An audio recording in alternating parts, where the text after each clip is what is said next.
been a little while since we visited the Hanbury. I know I shouldn't really call it the Hanbury now.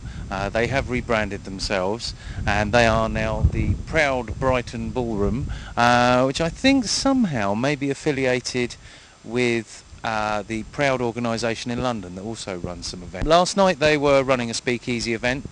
We thought we'd come along and have a look at their Blitz party this evening. So we'll get along inside there before everything gets blown over and see what's going on. Okay, now joining me is Bryony, who is one of the organisers of the event this evening. You're actually tied to the Proud Ballroom here, so you run the venue. I do indeed, yeah. Okay, now I noticed now last night you were running a speakeasy here. Yes. How did that go? Speakeasy was fantastic actually, yeah. Speakeasy is really nice. It's a bit more chilled out than the Saturday nights.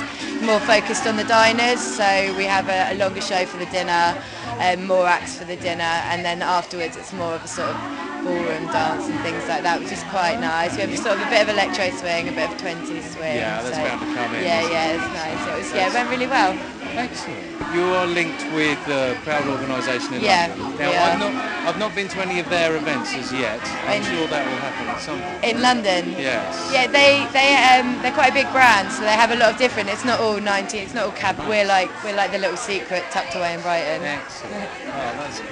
I'm hopeful that when you were running the speakeasy last night, lots of alcoholic beverages were being served in teacups. Yeah. Oh, in teacups. Were they? I don't know. Yeah, there's something I need to learn about the speakeasy. I mean, that's part of the whole kind of like gangster American thing of speakeasies. We might have to look into that. Serve things in coffee cups. Oh, we might have to look into that. I think we should look at. We serve a lot of cocktails. Maybe we should do some teacup cocktails. Yeah. I think you just learned something new. You learn something new every day.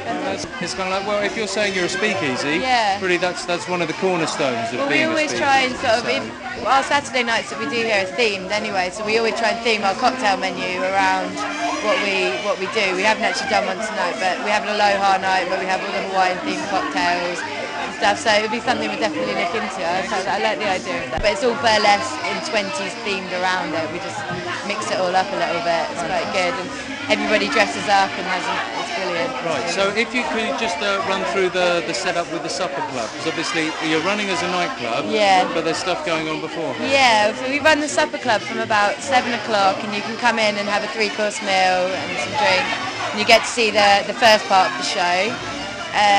And then you have the ticket prices included, so you get to stay all night and have a dance if you like, or you can come in for the show afterwards. You see the second half of the show, you pay on the door and just enjoy it like everyone else. We try not to overcrowd it too much, and with the diners it's always quite a nice atmosphere afterwards. Certainly, yes. It does seem to be just nicely busy. Yes, it's bubbling, but not too packed. Everyone can have a dance, and it's really nice. Yeah, it's brilliant. Okay, well I won't take up any more of your time, Bryony. Thank you very much for talking to us. I'll talk to you soon. Okay, fantastic.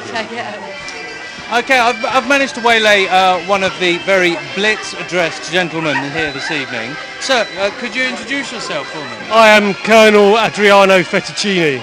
Fantastic. It will be a British uniform. It is indeed a British officer's uniform. Well, there's no point interrogating you too much on that subject. I'm Brighton based, yes. Excellent. Yes, Candy Kisses was particularly good, and Coco de Ville is always a delight. Right, and you yourself were doing an act earlier on. Yeah, I did a couple of acts this evening. So, look forward to it. Well, I'm back here on Friday at the Speakeasy. After that, well, Paris Burlesque Convention in October for 2 nights, and then I've got 2 weeks in Italy touring with the burlesque show in December. You're getting around a lot more than we do then. Yes, well you've got to try, haven't you? Yeah. Got to make the effort. Fantastic. Okay, well, thank you very much for speaking with us. Have a lovely evening. Thank you very much. Maybe catch up with you at one of those events. Lovely, thank you. Thank you very much. Joining me now is Paul Roberts, who has been comparing this evening. Did I get that wrong? Yes, no, you didn't. No, you didn't. I'll do it again. It's fine, I like this. Joining me now is Paul Roberts, who's been comparing here this evening and also doing a bit of crooning for the audience, who seem to love him very much. Well, thank you very much. Hello, sir. Hello, how are you? Yeah, it's not too bad. It's a very nice, relaxed vibe. It's lovely. Yeah, I love it. I love the Ciroc they're doing, I believe. I do a lot of clubs where they do swing dancing. So yeah, Ah, I love it.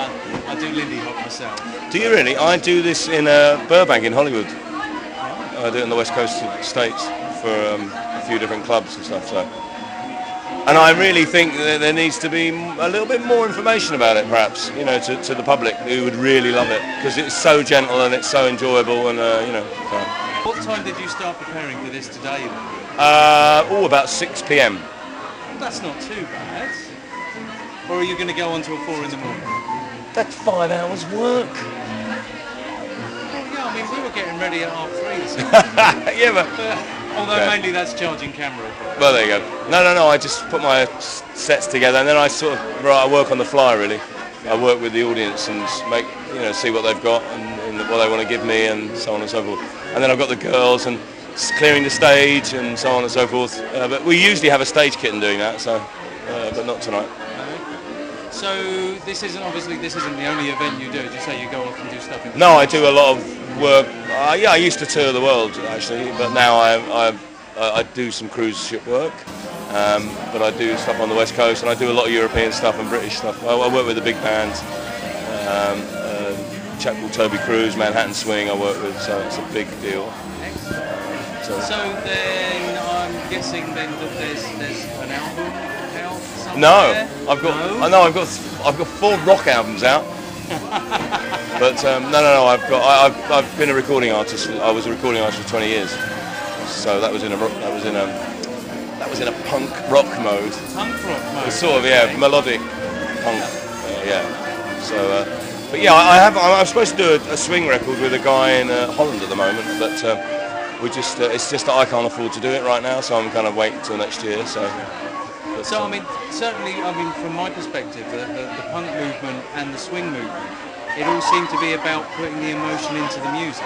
Yeah, I think it's honesty. I think I mean, with anything that you get a lot of other peripheral stuff, but well, in my band were pretty successful at the time, so, or rather the band I was in, so before I was in it and during that time, so yeah, I mean, I love all this. It's kind of back to my roots. I did a show in London 2 years ago, the Great American Songbook, and we got very well reviewed for that, so that was a really great step for me, because I left rock and roll 6 years ago, and I've managed to carve a poor existence.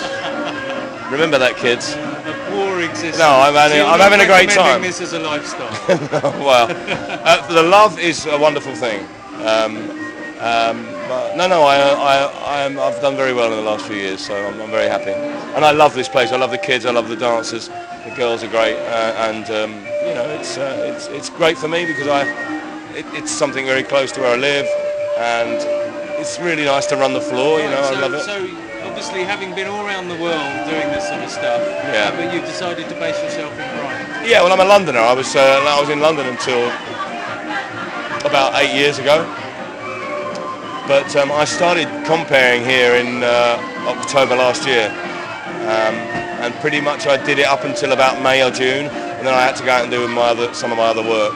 So I've been fortunate to be asked back again occasionally, and we just have a really good time. It's a really, really good bunch of people. Excellent. You know, it's a great place to be. So if people are going to follow along and come to this location more often, they'll no doubt see more of you? I hope so. Not physically. I'm not taking my clothes off, but no. It's a lovely place to be. You know, it's right. But I mean, you know, a lot of people talk about venues and so on. But you know what makes a place or a party? It's the people. It's nothing to do with anything else. If the people don't live it or they don't enjoy it, you know, so all down to the vibe, and no one can control that. Yeah, exactly. Fantastic. Well, thank you very much. Thank you very much. You're a very well dressed young man. Fantastic. And, I don't know about Lenny, but. So no, Lenny's a bit suspect. I'm joined now by Lauren. Good evening. Hello. Excellent. Now, I've seen you dancing out there this evening. Yes. And you're dressed wonderfully vintagely. Thank you very much. So I take it this isn't an original. This is a reproduction. No, this is a reproduction. Yes. Yeah. My originals take too long to upkeep sometimes. Yeah, I always find people are a bit suspect about actually going out and dancing in vintage stuff. Yeah, I mean, obviously, yeah, and you know, you want to look after it as much as possible. If it's survived 60, 70 years, I don't want to be the one to ruin it, Well, really. yeah. So yes, understandable. something you can put in the washing machine is perfect. Much better, definitely. Okay, well, there you go. That was a look inside the Proud Ballroom in Brighton. It seemed a nice evening. It didn't overheat. They didn't overpack it, which for me is quite a measure of a quality evening. Very pleasant. Everyone seemed to be having a good time. There wasn't anything spilt on the dance floor, so the dancers didn't have anything to complain about. Everything seemed to go very well. This is Kieran Spooner for Vintage News. Good night.